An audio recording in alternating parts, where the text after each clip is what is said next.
You know that feeling when someone shows up for you, just when you need it most? Yeah, I mean, we all need that.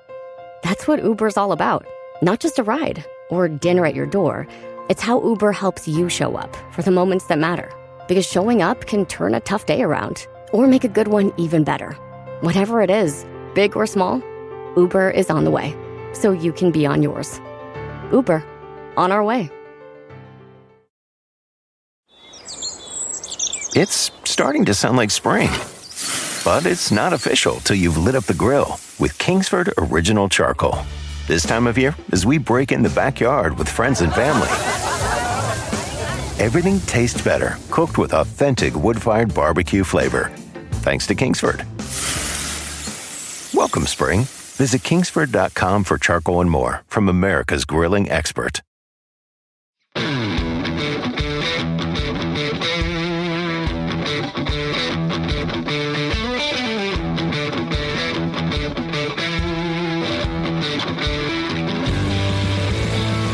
Welcome to the Fantasy Footballers DFS and Betting Podcast with your hosts, Kyle Borganoni and Matthew Betz.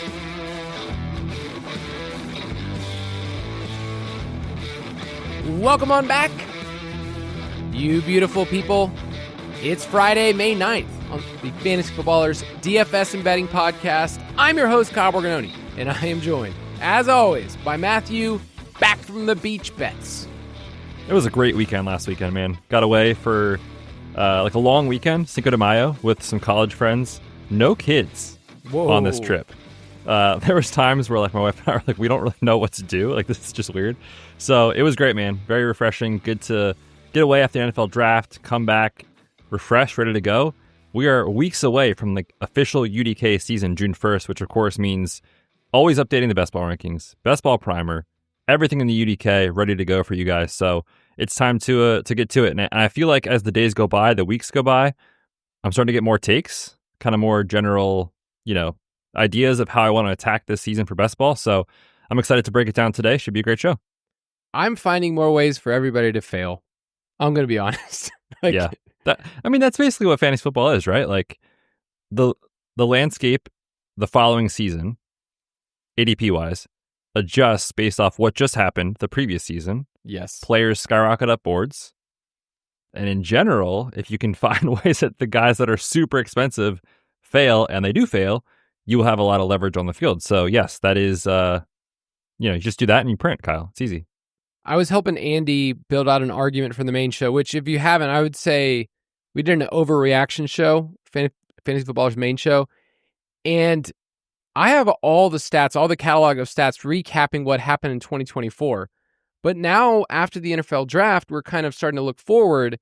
And Saquon Barkley was one of those players where we were like, okay, so how does this go wrong? Or at least, how does he not pay off? And that's the conversation we're trying to have in best ball over the next 3 months is when you take this player at this spot, so Saquon at second overall, you are saying, I need him to do this. Now, he doesn't have to repeat RB1 overall numbers. Like, if he's just a top 5 back, that's awesome. Do you know over the last decade, there's been no age 29 running back that's been in the top 5 at all? That's crazy. I mean, Henry did it and he was a little older, so it's kind of a fluky stat if you just want to zero in on just that age group. But we'll talk about Saquon later on in this podcast, and one of us is going against our home team. One of us is just burying the guy that just led us all the way to the Super Bowl, and it couldn't be me. Did I hear led us to the Super Bowl, Kyle? Are you now an Eagles fan? That was great. I love this. I probably misspoke there, but I do. I'm a Saquon fan. I like Saquon. Yeah, we'll talk about it. The Eagles are the most bet team as of now in the futures market to win the Super Bowl. And, whenever that happens, you just know what's about to unfold. So I'm happy with the season we just had. Nothing that happens this year will take that away. But I am fully prepared for the Eagles to not win the Super Bowl this year because it's freaking hard to repeat an insane season, which the entire team had. And obviously Saquon had a legendary all-time season. So yes, we should not expect that to happen again. The question is, what is the fallout from that and how do we adjust in fantasy and betting, all that sort of stuff? We'll talk about that a little bit today. On this podcast, we'll talk about best ball values, some fades, and kind of clarify who are the players at their price point that you can look at them and say, you know what, there's a similar type player later on. Arbitrage plays is usually the way that we define them. And I would say it's one of the best ways to look at best ball rankings, because there are certain tiers that emerge in the rankings. You go, okay, well, here's a couple of running backs that are around the same spot. I'm okay if I don't get this guy here because I know there's a couple more in this tier. And then there are certain players that you look at, man, this guy's going really early. Could I find a player that gives me 85% of the production, 4 or 5 rounds later? And so we will talk about those today. And then at the end of the podcast, we will get to give you an official season-long prop that we are excited and sad about. That's the problem about giving out props and giving out unders, is like we're sad because we're projecting things to not go as well. But we'll talk about all of that. All of our rankings are up to date and they are live in the app. So Betz, I was right before the show, the way I was preparing, scrolling through the app on the toilet. the way one should. Yeah, we updated everything recently with the Pickens trade, so you'll see a little bit of the fallout on the Pittsburgh side of things as well as on Dallas. So that's all updated. So yeah, whenever we get news, whenever ADP adjusts, whenever we have new data or research that is helpful, we adjust rankings. So yeah, we both adjusted them, I think, like 3 times this week. We're going to adjust them 100 times until August. So they will change as the summer goes on. And we always talk about there's little windows of drafting. So, that the big move was Pickens, but DK Metcalf was one of those that like immediately you saw this rise in the ranking, and I was just laughing at Betz. I said, Betz, if people were just looking at my rankings, they would, just over this past weekend, then maybe they would have gotten DK Metcalf. And I didn't have to adjust him. Now, there's a lot of other players that I needed to adjust. And I was like, whoops, that's not the best one. But I think at the end of the day, we're trying to give little pockets of value where you can figure out and label your drafts. That's what we tell people, like label it early May with your draft. You can give the date. And so you can look back later and say, oh, this is why this player was going this spot in ADP. But you can get all of our rankings, ultimatedraftkit.com, the UDK Plus. It's all there. So let's jump right in.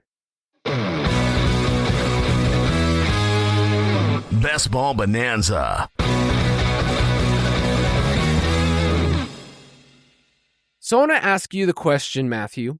What makes somebody a best ball value? A word that we probably throw around too much. And I did spend 20 minutes today looking for a really good drop related to the word value. And I can tell you, Wendy's put out commercials in the 90s. They did not put out good ones that like had a catchphrase.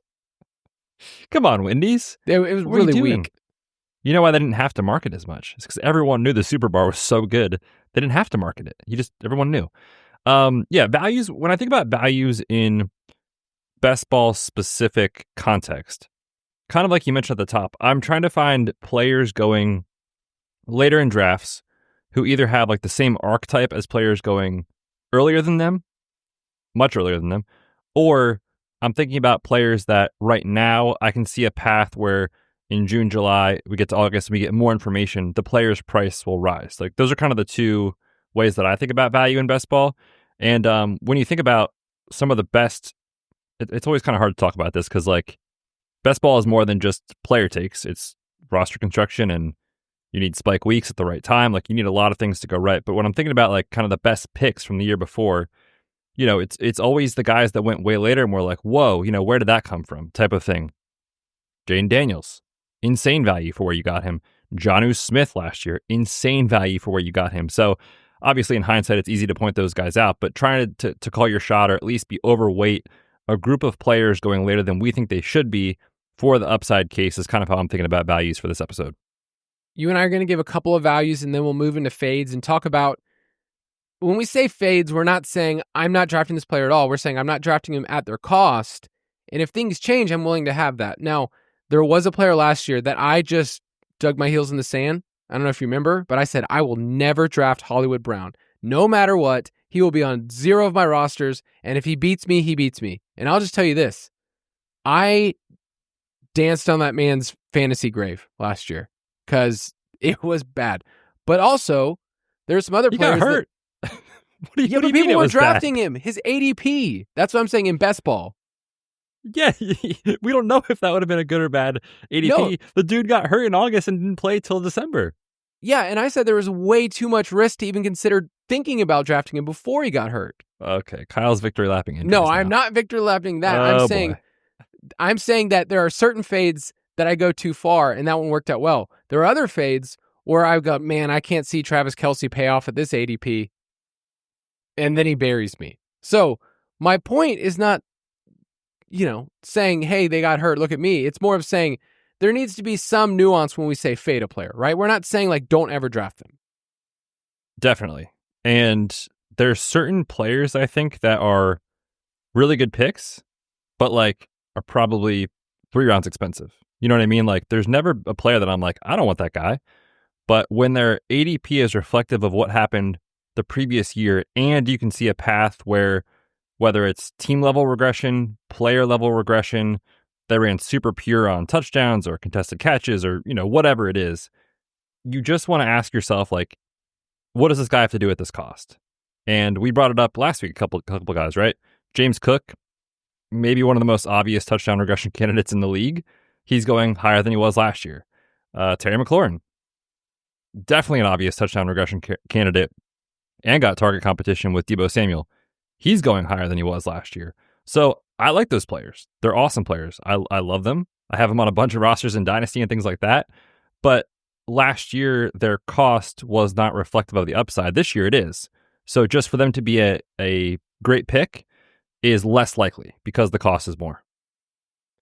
We're going to talk about some quarterbacks, and I think I want to make this really clear. You and I, we have some differing takes on certain players, but I think there's a tier of quarterbacks going after QB 10 that I'm really excited about. Like, I will be overweight the field on double tapping quarterbacks in this range from QB 11, starting at Justin Fields, to Trevor Lawrence at QB 19. Like, I think this whole section, there's a couple that I'm like, I'm not as big on them, but I really like some of these names we're going to bring up today as values and also considering who you're stacking them with. So the quarterback that I want to bring up first is Justin Fields. And you might be saying to yourself, like, oh no, I can't do this again. I've done this before, and it really only worked out 1 year. In 2022, he had a 27% advance rate, and it was a fun year. It ran for over 1,000 yards. Now, there's a lot of fumbles in there too, but still, 1,000 yards rushing for a quarterback is just wild stuff. Let's just go back to last year. And what was your overall feeling about Justin Fields as a Steelers quarterback? Because it only was 6 starts. But what do you remember about it? Do you mean before the season started or like when he was announced as the starter early on? Either. Because in best ball, we were just caught in this in between of like, how many starts is he going to get? Is he going to be rusty? Right. We mostly kind of stayed away. Yeah, I was like, I kind of sprinkled him in here and there, just like, what if he's good and what if they stick with him? But when he was actually on the field, I remember there being, I think, one like incredible game, maybe against the Colts or something like that. But I think for the most part, you would still say he was good. He was putting up fantasy points for you. And that's what the conversation is about, right? Yeah, and at his cost, he did really, really well. But if you just look at those 6 starts, okay, and in best ball, you're like, man, it ran out of steam because I didn't get any more. But in those 6 starts, he averaged 19 fantasy points per game. 45% of his fantasy points came via the run, and he was running the ball 9 times a game, 39 rushing yards per game. So if you got that type of production, which is actually lower than where he was those previous years, that's really, really good at the QB 11 price tag. Like, it's rare to find a quarterback in best ball that everybody knows has rushing upside, and yet usually we're like, okay, that's the cheat code you need. But QB 11, going past pick 100, is the type of price tag that I'm looking for because I know I'm getting a floor, but I think there are weekly ceiling outcomes too. And yet I'm not asking him to be the QB 5, like at this price tag. So what do you think about where he's going? Yeah, I think he's an awesome target right now. And you think about kind of historically where some of these huge wins at quarterback have come from. There was the short window of the Anthony Richardson experience before the injury 2 years ago. Who knows how that would have played out, but in the moment, that was an incredible pick when he was a rookie, right? He was electric for the first month, gets hurt. Obviously, that's not a great pick in the season long, but when he was on the field, incredible. Thinking about like last year, Jaden Daniels went in this range, right? There's like one thing I'm looking for in this pocket of the draft, and it's because we want to be able to try to match the ceiling of Lamar Josh Allen, Jalen Hurts, Jane Daniels this year. The rushing, that's what I'm looking for. Or you have to get lucky and have the spike weeks from a touchdown passing standpoint, which is very hard to predict. The one thing that we can predict is this rushing. And I'm with you with Justin Fields. Like, we have a large sample size in the NFL. This is what he does. You look at the makeup, the DNA of the team, they're going to be one of the most run-heavy teams in the league, including Justin Fields, I think, on some design runs and things like that. So I love him. I think he's an incredible pick right now at his price because I really don't see, any player in theory, I guess, could get benched, but like I don't see a scenario where he's benched for the quarterbacks that are behind him unless he gets hurt. And obviously we're drafting as if we're right. So yeah, as long as he's around pick 100 going outside of the top 10, he's definitely a target for me right now. They could have brought in another quarterback, another veteran, because it's still Tyrod back there. Jordan Travis just had to retire, the Florida State quarterback they took last year, and they didn't bring in anyone else. So it really is, the depth chart is, at least for a year, it's going to be Fields. And at this price tag, I looked historically, what does somebody need to do? So over the last 4 years, and we'll talk about some of these stats for the other positions, but for a quarterback going around pick 100, you need about a 17 or 18% advance rate. Here were some quarterbacks that gave you that advance rate last year. Tua, Geno Smith, Kirk Cousins. Would you say those were really good picks? I would not. They were not great. Not great at all. And I think we would all say that Justin Fields has the potential to run for 700-800 yards. I'm not going to project 1,000, but like, let's say he runs for around 700 yards. Like, that is stealing if you get him at QB11 because you get to pair him with so many other options. The stacking partner is obvious. If you take Garrett Wilson, who I'm higher than consensus on, I'm going to stack him with Justin Fields. You can also tack on your boy Mason Taylor late if you want to, but Fields is a really good arbitrage play on some of these quarterbacks going earlier. And I'm saying these names only because there's a similar archetype of Jane Daniels, who's going at, pick 36, and you need him to have a 21 or 22% advance rate. Jalen Hurts going at 43. Basically, I looked over the last couple of years, the hit rate of quarterbacks going in those spots in the first 3 to 4 rounds is about 30%. So I'm just willing to bet against those guys. And the way you bet against them is you find a player later on that has a similar skill set. And I'm not expecting Justin Fields. Like, I don't know what his passing touchdown line is. I would set it at like 16.5, 17.5, something like that. But if he hits that mark and runs for 600-700 yards, I don't really care if he throws 15 touchdowns. Like, Jalen Hurts has had seasons like that where it's like you're under 20 and yet you're still a super fantasy relevant. So Justin Fields will definitely be, he's a value and he's a quarterback that I'm going to be going after. Yeah, well said. Just real quick, you mentioned kind of the concern on touchdown passing volume. Are you comfortable if you miss out on Garrett Wilson? Because right now it's like, who else are you going to stack him with? Are you comfortable taking him naked? I think so. I think I am too. There's another name that will probably emerge, and I don't know who that is. Like last year, people were taking shots on like Malachi Corley or whoever else. I actually think it's okay to stack him with Breece. Jason, or who was it? Mike gave a really good argument for Breece Hall, and Justin Fields had the second highest check down rate in the league last year. So there isn't like this thing where you're like, well, you either get the running game or the passing game for the Jets. It's like, yes, at first glance, like I'm not saying this is going to be a top 10 offense, but even if it's middle of the road, I feel like you could have a good win rate and tack on somebody like Mason Taylor later.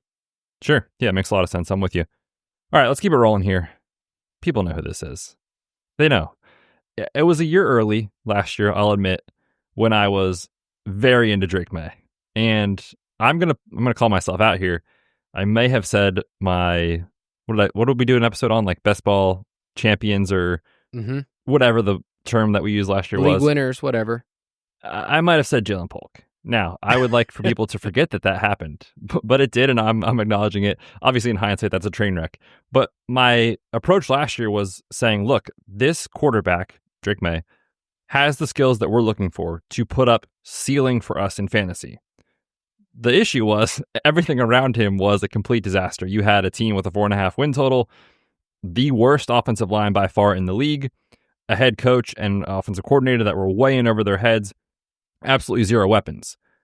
A lot has changed in 1 year, right? You have a team now that has improved offensive line, both in the draft and free agency. the head coach upgrade is massive in my opinion. I'm fairly confident no team has had a bigger upgrade at head coach than the Patriots. You also have increased weapons.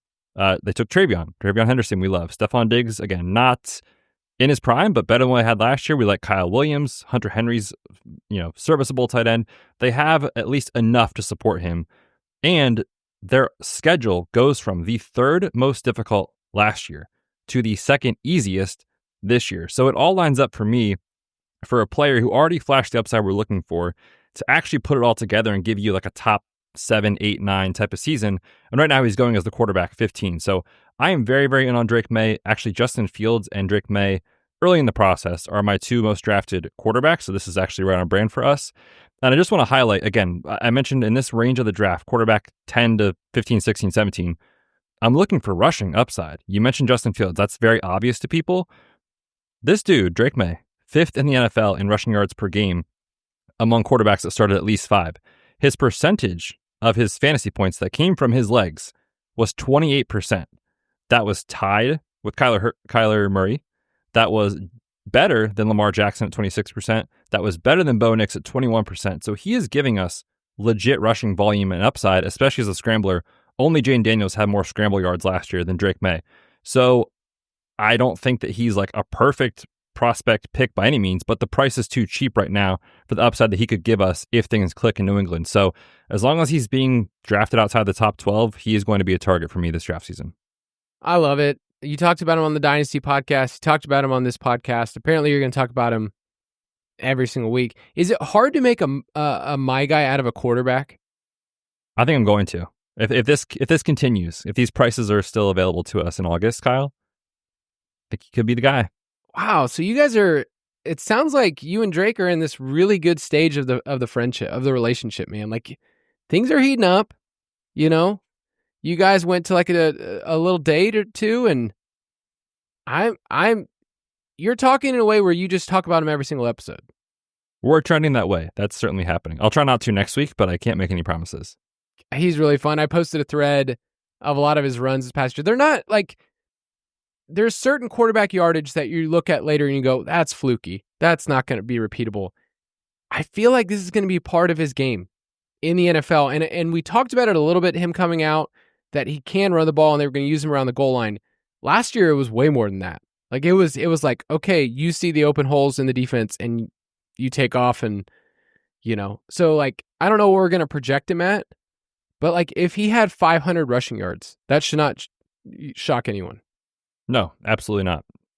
Okay. So Justin Fields, Drake May, and then can we just give shout outs to a couple other quarterbacks? And like, I almost wanted to talk about Jordan Love as the only quarterback in this area because he's definitely one of my favorites, QB 16.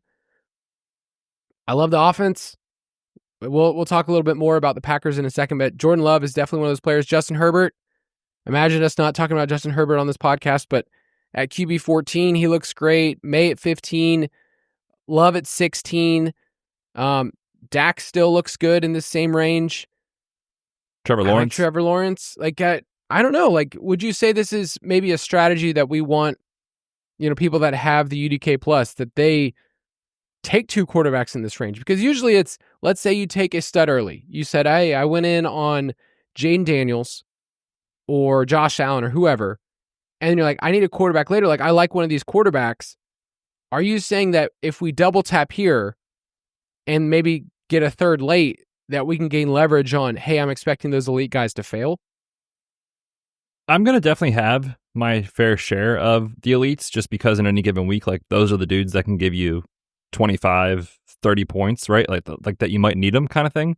So I definitely want to be in line with market on those guys. But I think in general, when I'm looking at the quarterbacks that are kind of going after them, Mahomes, who like his price is actually palatable this year, so I'm still kind of into him, but like Mahomes, Baker, Caleb, Goff, like that kind of group, I'm like, man, I can get similar or even better upside in my opinion if I just kind of come a little bit later here. So I think if you pair these guys correctly, this can be a 2 QB build. Like historically, if you're waiting till this part of the draft to get a quarterback, I've almost always wanted to get 3.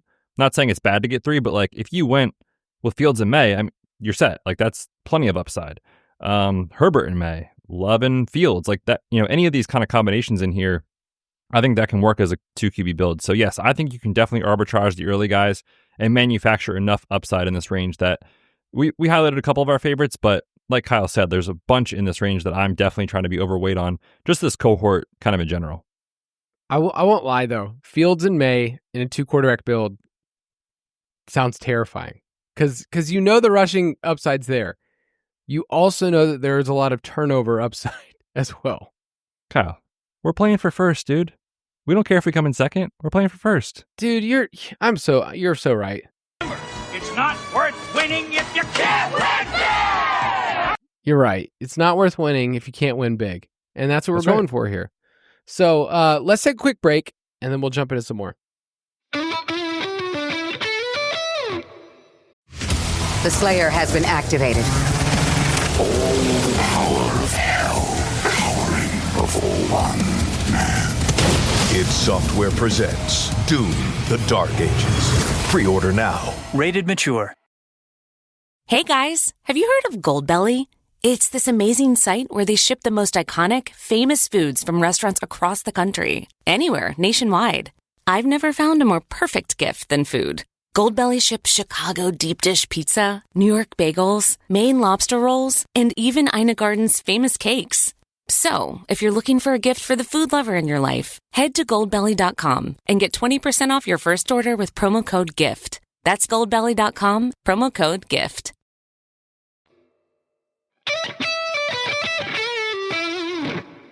All right, so we brought up our favorite quarterback values and the tier of quarterbacks that we're going after in best ball, and hopefully it's reflected in our rankings that Betz and I are a little bit ahead of consensus, and we want you to be able to get those guys. I want to bring up a group that I think most people, including me, just have a bad taste in their mouth of like, why these players must be bad. When a wide receiver does really bad the rookie year, I bury them, Betz. In my spreadsheets, I see them. And, historically, we have an article that's called Dynasty Thresholds That Matter.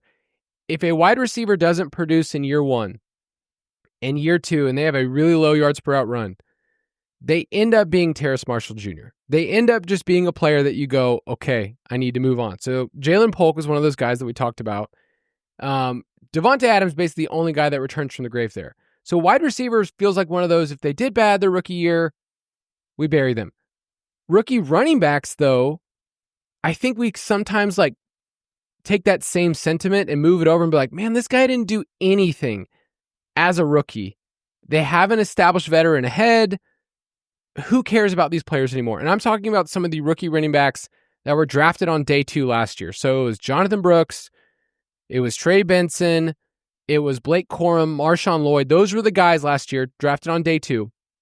And obviously, we're not talking about Brooks at all, but Benson, Lloyd, and Corum right now are going in spots in drafts where I feel like people are just like, I don't know what to do with them. Because Connor got an extension, Josh Jacobs was awesome this past year, and Kyron could get an extension. So it feels like these were silly picks by these regimes. Almost like, okay, yeah, they needed a backup running back, but for fantasy, we didn't really use those. So did you have the same sentiment looking at these guys at first glance? Like, man, were they just really bad last year? Yeah, I think when you largely look at just the rookies from last year, people pretty much talk about Bucky Irving and nobody else. And that's because he's the only guy that did anything, right? A couple other guys had some small moments, but huge hits as far as later guys in ADP. He was pretty much the only guy. And you look at the guys that kind of, in this group, Lloyd pretty much didn't play at all the entire season. Now I'm a little worried I'm getting Kendre Miller vibes here, but he didn't play the entire season. But if you remember going into the season, it was LaFleur always uses 2 running backs. He's going to have his guy. And I'm not saying that we know for sure which the outcome was. Maybe the plan was to just go into the year being Josh Jacobs is the workhorse, no questions asked. And it didn't matter if Lloyd got hurt. Or maybe they were trying to do that and they couldn't because Lloyd got hurt. So who actually knows? And then as far as the Rams go, with Blake Corum, they've said it for years, or at least with their actions have kind of hinted, we want to kind of plan for maybe life after Kyron. But now there's extension talks. And I believe, fully that Sean McVay loves Kyron Williams. No questions. So like they make these moves and they still give him the ball 20 times, even though he's not that talented and not that explosive, but he's just dependable and he loves him. So yeah, it didn't go great for the rookies last year. I don't think that they were bad best ball picks, because what you're saying when you take those guys, especially when they go late, is like, hey, we're drafting teams as if we're correct. And if I take, Marshawn Lloyd and Josh Jacobs happens to miss 6 weeks and he turns his ankle, like, I think I got a pretty good bet here at this ADP. So I don't think if you took those guys, you should feel bad about it last year. It just didn't work out, and every running back stayed healthy, and every running back that went early was a huge, huge winner. So we'll see if history repeats itself, but historically, it is not. Trey Benson right now is going as running back 45, about pick 150. And then Lloyd and Corum are just right around pick 200. Like, they're just like, you throw them at the end, who really knows? Now, we look at those teams and we'd say those are three teams that know how to run the football, right? The Cardinals, the Packers, the Rams. So I think all of us are saying we want to buy into those offenses. But I did a little study, and what I looked at was day 2 running backs, so they were drafted in rounds 2 or 3 of the NFL draft, who saw less than 70 touches in year 1. That was Benson, Corum, and Lloyd. And I looked at over the last decade, if you were drafted there, it seems like the team had the intention that they wanted you to be a part of their plan at some point. At first you're like, okay, maybe they don't get in as a rookie, but they'll work their way in. If you were drafted there by the team and you had less than 70 touches, what did you do the next year? So did you increase your opportunities or whatever? And if you played 10 games, so I'm going to throw out all the injury guys. If you got injured, I can't do anything about that. This is best ball. But if you played at least 10 games, okay, all of these day 2 running backs who saw less than 70 touches in year 1, all of them averaged at least 10 touches per game the next year. And these are guys that ended up being very valuable for fantasy. Kenyon Drake had a couple years in Miami where he was really good. James Conner took over for Le'Veon Bell and was the dude. Ronald Jones put up a top 30 season. Darrell Henderson with the Rams. Damian Harris, who eventually had a monster touchdown season. A.J. Dillon was a top 24 running back. Keyshawn Vaughn was not the hit of the group. He was the one that did not. And then Tank Bigsby, who last year we laughed at his rookie year, and last year he was actually serviceable. I won't say great, but he was serviceable as a best ball pick. And so all I want to do is just throw out that Benson, Corum, and Lloyd aren't dead, and we know that there's inherent upside if one of the other running backs go down. Their prices just don't reflect that. Like, Marshawn Lloyd, would you say right now he's the backup with the Packers, or that's how you're projecting it to be? I mean, after they didn't take anybody or sign anybody of note in free agency, I would say, yeah, he's penciled in as the RB2. Yeah, and with the Rams, it's tough. They took Jarquez Hunter in the 4th, but, if you want to throw your dart at either one of those guys, Corum or Hunter late, like, I think that's more of the play that I care about. Benson, I did do a deep dive. Like, I went through and watched every single Benson touch, and for the first part of the year, it seemed like they only put him in when they were blowing teams out or getting blown out, like they just didn't care. And then they'd give him a drive, but it just seemed like they didn't totally trust Trey Benson. And this year, though, I don't know if you've seen these quotes from Gannon. Last year, he was quoted as saying, like, I don't really like Benson because he doesn't have time for jokes, and that kind of pisses me off. That was his exact words. That wow. Jonathan Gannon, yeah, that's what he said. And then this year, he says, I expect Benson to light it up, and we feel like a team that can have 2 number 1 backs. It's a very different comment than what he made last year. Now, some of this is just fluff, whatever talk. But I think these running backs are all leverage on the running backs that were going earlier, Connor, Jacobs, and Williams. And if anything, they can grow into a role where they're just good win rate players. Like, these guys can be top 36 backs, and you're not drafting them to be that. For sure. And I think a lot of times when we think about this kind of cohort, just like in general, best ball, the RB2, everybody thinks of it as like, if the guy in front just goes down and the season is over, like, I have a top 12 back. Like, you don't need that. That's not really what you're saying. James Conner could, in theory, tweak his ankle in week 13, and you've got Trey Benson sitting there for, pick 150, comes in and just gives you a handful of weeks. Like, when these guys are going this late, they don't have to take over the backfield. They could have a few weeks in there to give you usable weeks. And in the best case scenario for these players, then they do take over the backfield or something like that happens. So yeah, the range of outcomes on these guys, like the ceiling case obviously is not baked into the ADP. And I'm with you for sure on this group. I will say on the Rams guys, like, I don't have a strong like I don't think anybody knows if it's Corum as the RB2 or Jarquez Hunter, who, if you're not familiar with Hunter, 4th round pick, which isn't nothing for a team that didn't necessarily need him after taking Blake Corum last year on day 2, who was really good in a lot of like advanced metrics as far as tackle breaking type stuff. So he seems to have some juice and some like legit breakaway type speed, whereas like Corum and Kyren definitely are not that. So I do think that they might be looking for this kind of extra complement to those guys. And if you kind of read and see like what their GM is saying this year versus last year, who knows, right? It's May. These guys say whatever they want and it could mean nothing in 3 months. But like the verbiage is kind of like hinting at maybe they do want to make this more of a committee. I'm kind of in the camp like I'll believe it when I see it because they just love Kyren so much. But in best ball, you could take that risk on. For sure. That's exactly what I was going to say. And I think for Corum and Hunter right now, those specifically, like their ADPs aren't really going to change in the next month to month and a half. Like you might be able to wait till camp and maybe we get the information of like, oh, Jordan Rodriguez, who's the best Rams reporter there is telling us like, oh, it is Hunter as the RB2 or it is Corum. Like you can kind of wait this out potentially, but I definitely agree with you. Like these guys, these are all targets for me, and I'm with you on that. And it seems like the Rams, because we really like Rodriguez, and McVay has been one of those coaches that like, if there's a guy he likes, he just talks about them the same way he did with Kyren. We got all those signals like, hey, I feel like he's talking about him in a way that's above Cam Akers, or Cam Akers' price doesn't make sense. He did the same thing with Puka. So you can kind of expect those types of things. Betz got to write up a ton of stuff on the website. There's an article called How to Leverage Regression Candidates in Best Ball Drafts. And we talk about Josh Jacobs, we talk about Kyren, and we give you some stats. If players see over 330 touches the next year, you can guarantee they're probably going to see at least 45 or fewer total touches. And usually it's the giant sign of regression. So I'm not saying that Kyren or Jacobs are going to be a bad pick. I just think that right now the market doesn't reflect that these RB2s could be really good win rate players. And I love adding them in the mix this year.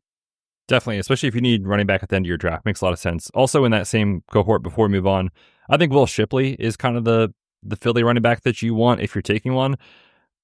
Who knows on A.J. Dillon? I mean, even when he was in Green Bay those last couple of years was not very effective. And his contract guaranteed has like $160,000 in it. So they're not really financially committed to him at all. You know, we'll see on Will Shipley. He didn't really get much action last year. But like Kyle said, if Saquon happens to miss time, if he sees fewer touches this year, which the data suggests is potentially likely, I think Will Shipley is a totally fine round 18 pick right now. Yeah. No, and he has the pass catching work in his profile that we would say chase that ahead of, plotter A.J. Dillon. All right, you have a name on here as a value that I think got steamed up a little bit during the pre-draft process, especially after the combine. He's not like cheap, but I do think there are signals saying that like this guy's going to be more involved than we usually think. And you've been talking about him a while. It's Tootin time, baby. Bashal Tootin. Currently going as the RB39, 123rd overall on Underdog. Now, I will say, he strikes me as a player that I would like to definitely get a lot of right now. And then if we get to August and he's steamed up 4 rounds, I can say, okay, I've got my exposure at a good price. Like, I can kind of sit this one out. I got my Tootin because he definitely is a riser and he's been rising, and I think he will continue to rise. This is a conversation we can have in August again of like, what's the fair price here? But I think right now he's too cheap for the upside he presents.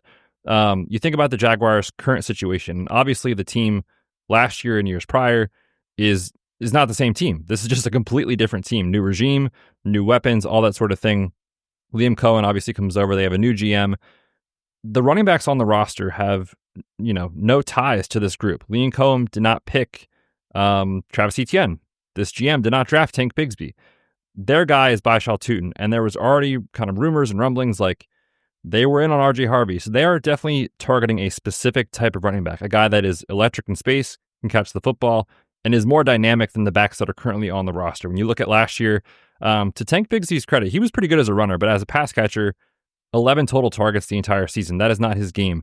Travis Etienne as a runner, 46 out of 54 running backs that are qualified in yards per carry, 43rd in stuff rate, 51st out of 54 running backs in missed tackle rate. So he's just, I think, an average talent at running back, not this regime. So I feel very similar to last year where it was like, hey, Liam Cohen comes in, like they've got their guy in Tampa, and Rachaad White was fine for a couple years, but eventually it ran out, and I think is running out with ETN, where you saw their pick, Bucky Irving, take over, and I think Baishal Tutin could do that. Now, Bucky last year was going way later than this, so it's a different conversation, and they're different players, but it's the same general type of bet where you're betting on potentially a league-winning running back coming from an ambiguous situation, because right now we don't know what the running back depth chart looks like, but this is the range that I love to attack in drafts, whether you do complete zero RB build and you're waiting till this range to take guys, or you do a hero RB build and you take one or two early and then just wait until you get to the 11th round or 12th round.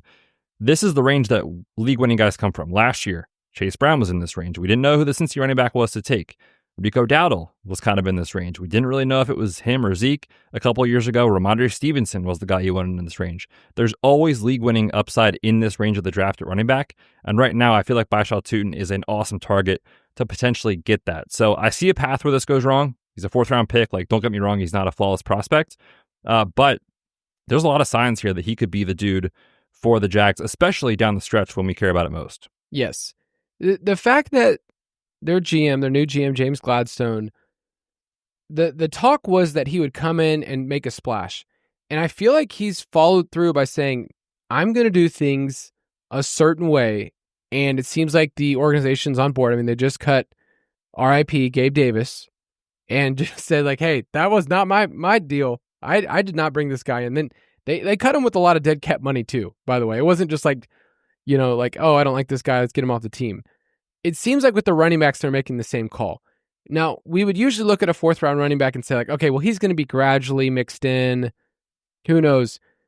I've heard a number of reports about how Tutin was this is the guy, when he came in and interviewed, he talked about Tutin. I don't know if you saw that clip. I did, yeah. That was his example. Here's the player, if I were to get this job, that I would want to add to this team. And then he goes and does add that player. And you're right, ETN is a lot of things, and I think he's a good NFL runner. He never should have been drafted in the first round in the NFL at all. Thanks, Trevor Lawrence. You really wanted your guy there. But same thing with Tank Bigsby. He's a flawed player. So I think finding guys in ambiguous backfields, especially on an offense that we think can take a jump, we like Lawrence. We obviously like Brian Thomas Jr. I like Brenton Strange late. I think he's just a really easy pick later on, just athletic tight end on a team that you think is an ascending offense. Maybe he gets 6-7 touchdowns, and he's an awesome win rate player. So I like these kind of players, and I can't. Did you mention RJ Harvey as the arbitrage play? Because everybody is drafting RJ Harvey right now as this is the rookie running back you need, who's also technically on a team that will have a couple of their backs in the mix. I did not mention that. I have really nothing negative to say about RJ Harvey. I think he's a really fun. Kyle hates him. I think he's a really fun player. I think he's a perfect fit in Sean Payton's offense. However, this is a game that we're playing, and there's leverage to be had, which is kind of what the segment is about. Is can you find something similar later? RJ Harvey is a good pick. I don't think he's a great pick where he's going and where he will be going is really the conversation. He's up 14 spots in ADP in the last week alone on Underdog. And I don't think this is stopping anytime soon. I was in a couple drafts recently where he went one pick behind Omarion Hampton, and I think it was pick 45. Another one, I saw him go 42. He goes in the mid 50s a bunch. So it's gaining steam, and he will be a top 50 pick sooner than later consensus. So it's hey, I like the player, but I've got him ranked, I think 69th or something like that. I don't not like him, but I don't love his ADP. And so yes, Sean Payton will target the running backs, and yes, he will get pass catching work, and it's an offense we like. I think the Broncos are going to be a really good team. But if we think the Jags can take a step, and we think that the upside cases for these guys are pretty similar, then I'm going to take the guy later. And just for context, I went back and looked at running back target shares last year for the Broncos. No surprise, they were among the league leaders, 21%. That was tied for fourth in the NFL with the Lions and the Buccaneers, who, by the way, Liam Cohen is coming over for. So I think you can get similar pass catching upside from Tutin as RJ Harvey for 6 rounds cheaper or something like that. So I got some Harvey teams in the first couple days. I don't know how much RJ Harvey I'm going to get anymore because he is going to be, like I said, a top 50 pick very soon. And that's the point I want to make about Harvey, because I have him ranked in a spot where you can't get him anymore. He's at 78 right now for me. And there was a window, if you would have drafted before the NFL draft, that's if you got RJ Harvey, then you're playing best ball, then be happy. It's okay. Or if you got him, the couple days after the NFL draft when his ADP was still past pick 100, cool. It's okay to look at a player and go like, okay, you know what? If this works, that's really great. Maybe I'll have him in redraft.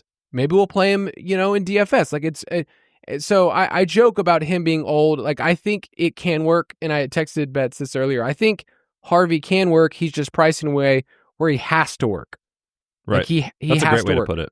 And so Tootin is one of those plays where you look at this and say, I think he can be a good win rate player. And yet there's upside for him to be the dude this year on a team that's going in the right direction, at least, right? Like the Jaguars are at least not Urban Meyered. This is the first time I feel like we can confidently say the arrow is pointing up on the Jags. Good for them. Way to go, guys. Let's take a quick break, and then we'll talk about some fades. NetCredit is here to say yes, because you're more than a credit score. Apply in minutes and get a decision as soon as the same day. Loans offered by NetCredit or lending partner banks and serviced by NetCredit. Application subject to review and approval. Learn more at netcredit.com/partners. NetCredit. Credit to the people. This season, let your shoes do the talking. Designer Shoe Warehouse is packed with fresh styles that speak to your whole vibe without saying a word. From cool sneakers that look good with everything, to easy sandals you'll want to wear on repeat, DSW has you covered. Find a shoe for every you, from the brands you love, like Birkenstock, Nike, Adidas, New Balance, and more. Head to your DSW store or visit dsw.com today.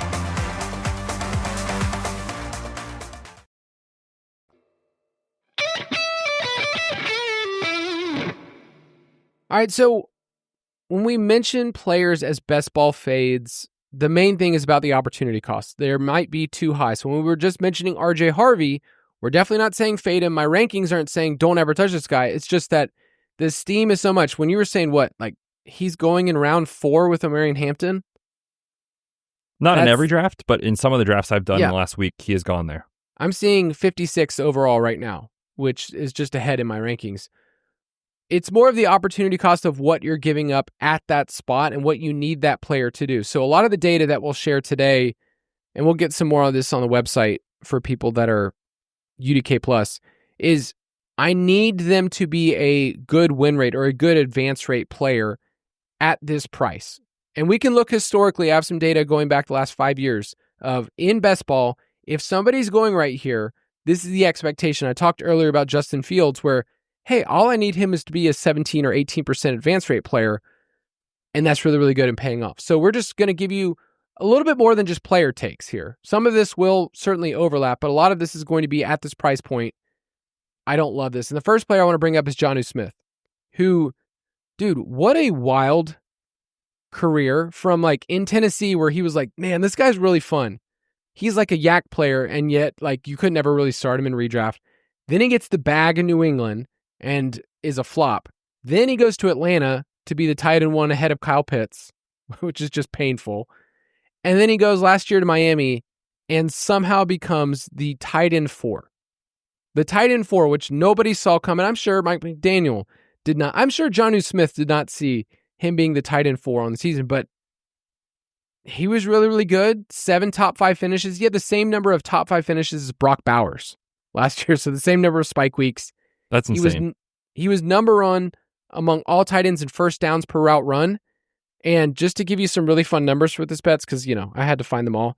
He had 55 total first downs. That was behind only Bowers and McBride. And he played only 55% of the snaps. It was the most first downs ever for a tight end who played less than 60% of the team's snaps. So there's some fluky stuff, and I think you found some numbers too about his touchdown output and his career that just seems like a little off. Yeah, he's coming off a career season. Career high in targets, 111, catches, 88. a career high in catch rate, 79%. Those are all the best of his career, and 8 touchdowns was tied for the most since he had in the league. So he's coming off a career season, and now you're paying the tax for that at his new price. Yeah, the way that Miami shifted their offense, nobody saw coming, because the previous year, in 2023, their tight ends were dead last in tight end target share. 9% of their targets went to, Durham Smythe or whoever else was running around out there. And then it goes to 6th most in the league. They went from 3rd in the league in wide receiver target share to 28th in the league. So they went from here's the offense, it's Waddle and Tyreek, to, hey, we're just going to kind of disperse the targets and then feed Jonnu. It wasn't a normal distribution. And I would say year to year, I would not say this is the new norm for the Miami offense. And then I look historically of where he's going, which right now he's the tight end 6, going 96 overall. You might say to yourself, that's not a terrible price to pay. But historically, there's only been a couple of win rate players in the spot. And one of them was Brock Bowers, who we would say was an outlier player in general that you could get at 94th overall last year. Since then, there's only been one other player that's gone over 20% win rate, and that was Evan Ingram, who needed 114 receptions to get there. So this is a spot where I think you can find athletic tight ends going later in your drafts that I think can carve out the role. And by carve out a role, I mean, could you be the 2nd or 3rd pass catcher on the team, and could you end up with, 7 touchdowns? So tell me which one of these tight ends you think is the best arbitrage play on Jonnu Smith. Dalton Kincaid, Kyle Pitts, Isaiah Likely, or Brenton Strange. They're all going tight end 15 or later. I could see a path for all of those guys. I think Kincaid still has that in his range of outcomes. I want it to work. I know. He's more appropriately priced, obviously, now than he was last year, and healthy. He dealt with some injuries last year. Isaiah Likely always has that upside, right? Like if Andrews is just not the player he was, or if for some reason they move on via trade this summer, whatever it is, he gets hurt. Like Isaiah Likely, no question, has the same upside. And then Brenton Strange, we just talked about with the Jags. So yeah, I think you could sell me on 3 of these 4. I just lost so much money on Kyle Pitts. I can't do it. Oh man, I've taken him though a couple times, and it sucks. It is kind of cool though when you look at your roster. You're like, oh, Kyle Pitts is my tight end too, and I'm not counting on him at all to do anything. That's right. So I Jonnu, 96 doesn't scare me. Tight end 6, him repeating anywhere close to last year, I just don't see that happening at all. And I just expect the offense to kind of revert back to being a little bit more wide receiver centric this next year. Yeah, I think that's well said. And this is just tight end dead zone, right? I mean, yes. In the running back dead zone, historically, you want rookies and or great pass catching profiles. Obviously, tight end, we can kind of get a little nitpicky here, but you wanted a rookie last year in Brock Bowers because he was priced as if we didn't know.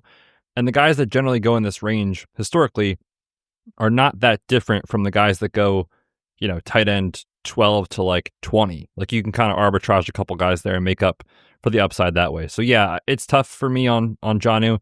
I think the truth on him as a player, as far as his output for fantasy, is probably somewhere in the middle of what we've seen historically in last year. But right now you're paying the price as if last year is the new norm, and I have a tough time buying that. So that's where I'm at. Do you remember when we were looking at incentives at the end of the year, and he needed to get just right at 60% of the snaps, and they were like, nah, we're not going to pay this guy an extra $400K. We can't do it. It really is. It's one of those things where you look at this player who's having a career year, just balling out, especially in the second half, and he doesn't hit that mark. So I just wonder, once again, he's never been a full-time dude, ever, in his career. He's kind of always been this yak guy that they use in passing downs as a move tight end. And then with the Patriots, it's they paid 2 tight ends at the same time. So just a weird career, and I've just bet against it. The other thing, too, with the Dolphins, always think about these McDaniel offenses, Shanahan, it's always the run game that are kind of the staple of what they do.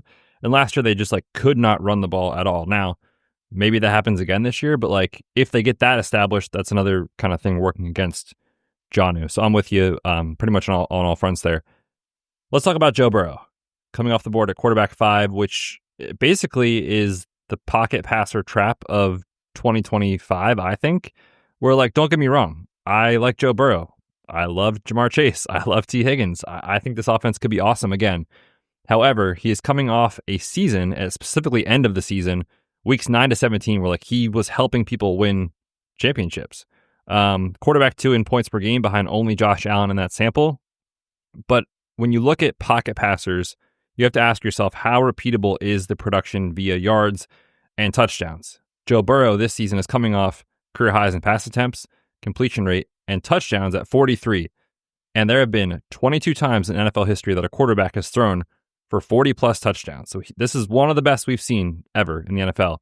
21 of those 22 quarterbacks the following year saw their touchdown rate drop by an average of 1.9%. So if we think he probably throws less touchdowns, and potentially they're not, able to have these insane, wild games. I think there was 2 overtime games in the sample too for the Bengals. Like they just kind of hit on the right side of variance where the defense was atrocious. It was just crazy back and forth. Like the offense kind of got in the past game a 90th percentile outcome. Could it happen again? Sure. He's got one of the best wide receiver duos in the league. They're going to throw the ball a bunch, but just historically, this has not worked. And when you're thinking about, again, arbitrage plays in any given week, like in week 16, week 17, the playoff weeks, could Justin Fields run for 100 yards and a touchdown and outscore Joe Burrow? Definitely. Could Drake May do that? Certainly. There's a bunch of guys going in this range that could give you the spike weeks that you can get elsewhere in the draft. So just the price is tough. It's like CJ Stroud last year. He has to be perfect, again, to kind of hit this mark. And just historically, betting against that has been a positive EV move. Yeah, it's tough when you look at the offense and the way that it centers around him, and you look at these wide receivers going earlier, and you look at Chase Brown going early, and you go, I know this offense is going to score points, but is it going to pay off at the cost? So, I'm in a draft right now. I took Chase first, and I'm staring it down, looking at Burrow, and looking at this other team that took Higgins. I go, okay, which one of us is going to pull the trigger to stack with Joe Burrow? And it ended up being neither of us. So I was kind of like, okay, is my team, now how do I make this team look different than everyone else? Because a lot of the times in large field tournaments like Best Ball Mania, you're trying to get different with these common stacks. Like everybody knows, with Chase and Burrow, it's like you want to stack those together. They've been stacked together since LSU. So you want to do that in your draft. So I don't know, what are your thoughts on like how do you stack this? Because we're not saying like don't buy into the Bengals offense.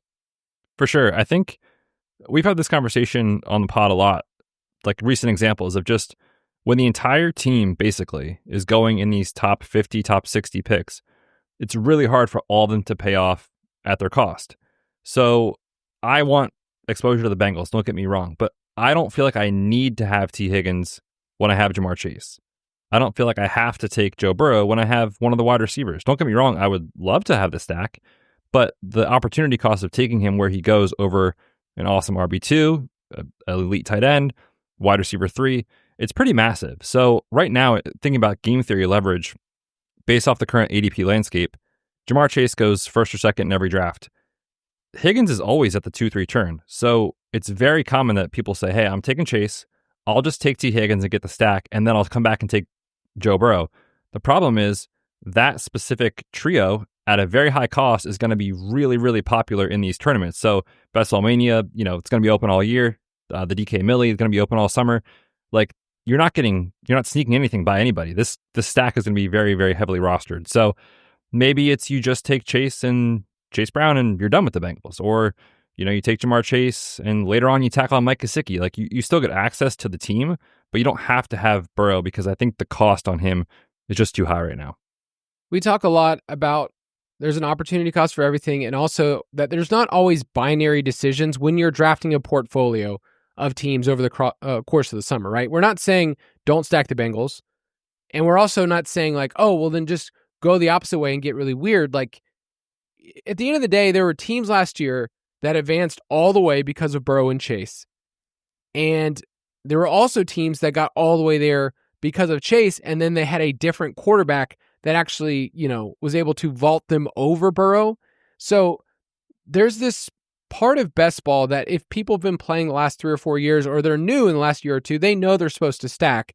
And now there's almost an overcorrection where everybody either reaches on a stack or the combinations we're getting in these large field tournaments are, oh, you have Burrow and Chase? That's cool. You made it through. That's not that valuable when you get to week 16 because everybody has that.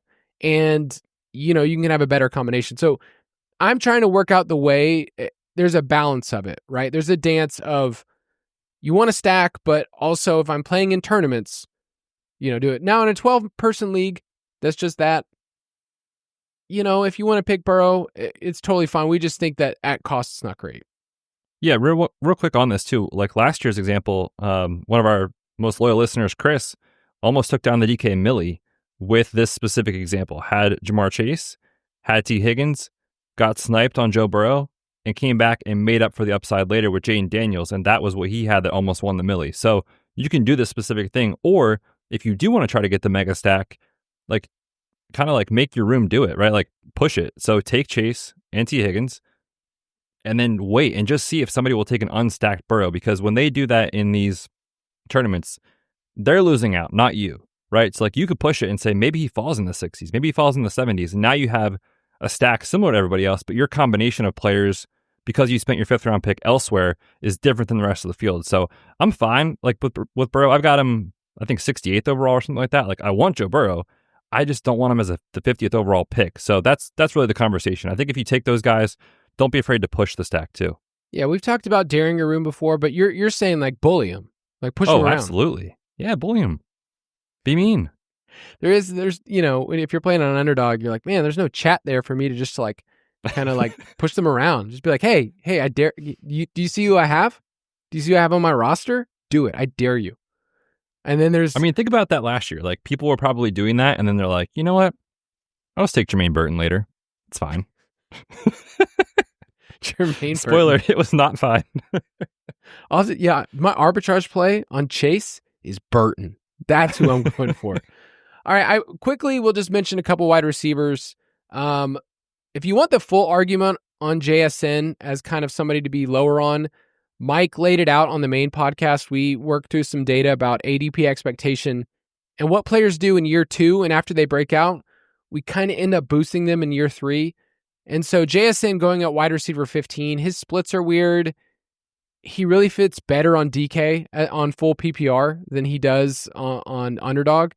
And there's just a lot of variables. The new OC, new run first scheme, new quarterback, other weapons that we don't even just know how they're going to function.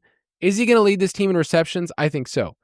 But there might be other slot wide receivers that are their first option on their team that you can find later. Khalil Shakir, Jaden Reed, Ricky Pearsall, Josh Downs, and then I'll even mention it, Cooper Kupp is going way cheaper on his own team. And I think those are all arbitrage plays off of JSN at wide receiver 15. So I love JSN, and I don't mind him in redraft leagues, but I think in best ball, I'm going to be lower. Yeah, he's definitely expensive. And the other thing is just like, what if the real Sam Darnold comes back? Or this past season was just an outlier, right? And like he regresses a ton. Then they get Milroe. Then Milroe's in there in week 17, and yeah, who knows? Yeah, I'm with you. He is expensive, but talented player. So I'm a little underweight, but wide receiver 15, I mean, you're paying for it. The other wide receiver that I plan to be underweight on this year is Jameson Williams. What? And I need to, in like week 3, it was like week 4, Dynasty podcast. I was like, listen, I was wrong. He is a part of the offense. He is good. He's explosive. Ben Johnson is doing great things to scheme him open. I'm going to take my L very early. So I was wrong last year. But now he's going off the board as a wide receiver 27 as a top 50 pick. So the price is much, much different than it was a year ago when he was coming off the board, pick 70 to like 90 all summer. The problem with this offense is that everybody assumes Ben Johnson leaving for Chicago elevates Chicago, but nobody cares that he's gone from Detroit. Everyone just assumes it will still be just as good. And I'm just hesitant on that because when you look at the offense, they've been incredible the last couple seasons. Jared Goff in particular is one that I'm very worried about this year from a regression standpoint. He's coming off a season where he completed 72% of his passes, 8.6 YPA, and a 6.9% touchdown rate. That's a career high. We've already kind of given some warning signs on these types of guys. That touchdown rate certainly, I think, is coming down this year. And if you think about who that's most likely to affect, I think Amon-Ra is still going to get his. I think the running backs will get theirs. But Jameson and Laporta potentially could be affected by the Goff regression. The other thing about last year's kind of setup with the Lions, like think about the run out, right? Super clean. They played like every single game inside a dome. They came from behind in a bunch of their games and won. They had a nice kind of average strength of schedule this year. Very tough strength of schedule. They have 7 games outdoors. It's just not as clean of a setup as it was last year for the Lions in general. So I think they're a team that certainly could regress considering how fortunate they were in one-score games and things like that. So I obviously like the Lions, but they're expensive, and I think that you can definitely find some arbitrage plays later on a guy who's a wide receiver 2 in his own team that you're really just chasing a handful of spike weeks anyway. Last year, he didn't have that much consistency, Jameson Williams. He had 4 weeks with 20-plus half PPR points, so you kind of counted on him for those like 4 or 5 games. He wasn't a guy that was like your locked-in dude every time. Now you're drafting him to be that. Yeah, and if you look historically over the last 5 years, this is the most expensive wide receiver 27 has been. So somebody going in the top 4 rounds, he's 48th overall right now. Like Chris Godwin was at 64th overall in terms of the same slot of where he was the year before, 52nd, 55th, 59th. In other words, Jameson Williams is going earlier than where usually we would be taking wide receiver 27. So we're paying the wide receiver tax more, what we've historically done. And he ends up being more of a wide receiver 3 flex. Like, he was good in best ball last year. He was not great in best ball. His 18% advance rate was just fine and did what he was supposed to do, but it didn't exceed. And you need him to exceed even more. He needs to put up a better season than last year. And I think there are wide receiver 2s on offenses that we like with spike week potential that are going later. For instance, how do you feel about George Pickens, wide receiver 39? Very similar archetype player. Definitely. And right now that ADP looks great. He's going to rise, obviously, with the change to Dallas, but like definitely get some Pickens now before it does.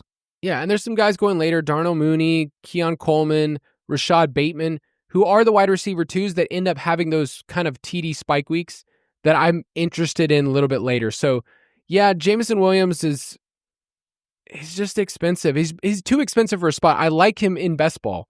I don't like him going as a top 50 pick. Yeah, well said. All right, one more segment. Prop it like it's hot. If you want to get all of our props, we give season-long props. We give props during the season based on our player projections in the DFS pass. So make sure you're in on that. UltimateDraftKit.com. You get in on all of those. But we have our first official season-long player prop. Spoiler, we are taking an under. Imagine ever betting it over in season long.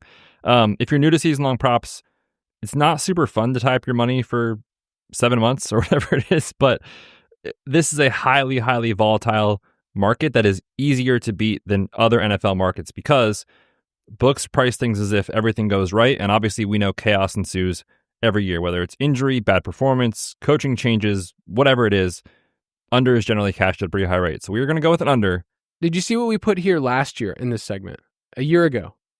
We had, Xavier Legette under 700.5 receiving yards and Dak Prescott under 32.5 passing touchdowns. So we were 2 for 2 on this podcast a year ago, projecting out simply by just saying, hey, it's not fun, but just start throwing some unders. And this, we're giving a big under here. Yeah, the best line for this is Saquon Barkley under 1,500.5 rushing yards. This is actually 1,525.5 on Bet365. So if you have that, that's the best price. But basically, the consensus line is 1,500 yards.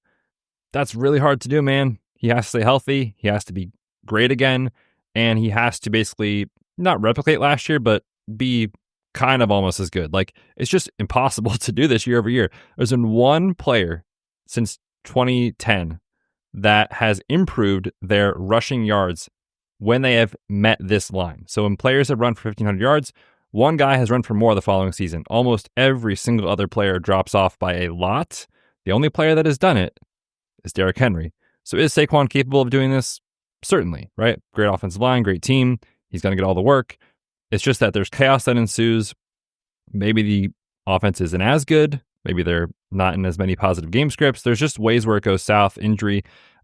This is just a massive, massive line to project out in May for a running back to do this in December.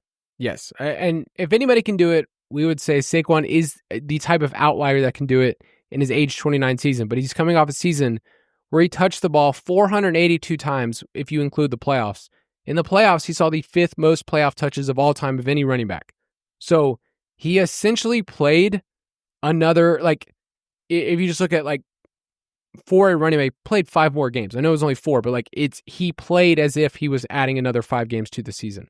So that's just a lot to come back from. So we'll take the under. We understand there's variance. We're not asking for injuries. We obviously don't want Saquon to get injury. Betz would.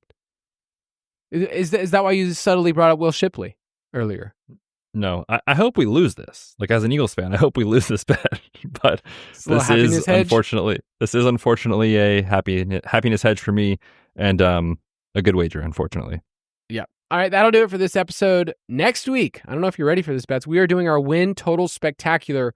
We will walk through all 32 NFL teams, give you our takes on our win totals, talk about schedule adjusted wins. Buckle up. Tell everyone goodbye, Betz. I love that episode. It's one of my favorite to do every summer, so it should be great. Make sure you're tuned in for next Friday. But everybody have a great weekend.